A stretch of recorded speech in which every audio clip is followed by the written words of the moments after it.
Hi, I'm Kirby with Augustine E-Bikes, and thanks for watching our YouTube channel.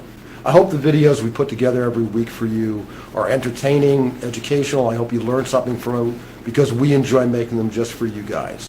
Recently, a customer of ours ran into a problem with a battery that he bought from someone else that prompted me to want to make this video about troubleshooting your battery.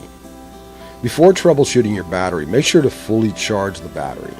The best way to check if your battery is charged is the onboard LCD on the battery itself. Some of the controller's LCD readouts of the battery aren't always the most accurate, so use the battery. The customer bought a 1200 watt conversion kit from us and bought a 52 volt battery from someone else. Everything worked great for 2 weeks and then nothing worked. He called me up to see if the problem might be the conversion kit.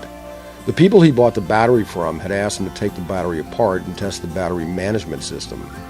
I let him know that minute that if you open up your battery, your warranty is null and void, and basically you're on your own. The battery management system, or BMS, is a small computer inside the battery that manages the discharge and charge of individual cells.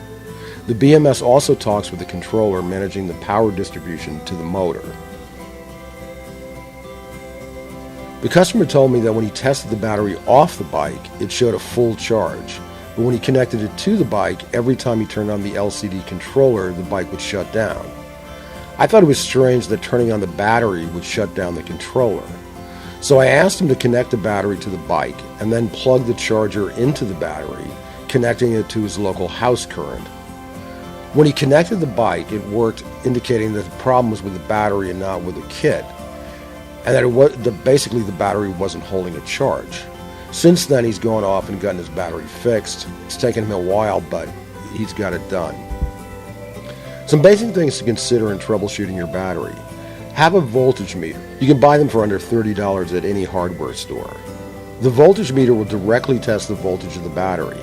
If you're not getting the proper voltage readout for your battery, either your BMS is corrupt or your cells are dying. The older your battery, the more likely the latter is true. It's very important to make sure you're charging your battery with the correct charger. Your charger's input and output voltage in amps are clearly marked on the back of the charger. This is seriously important. Make sure it's designed for the battery that you have. You can ruin your battery if you're charging it with the wrong charger. These batteries can operate in both cold and heat. However, the minute you're done riding, make sure to store and rest the battery in a dry place at room temperature. And avoid humidity. Humidity is the enemy of the battery.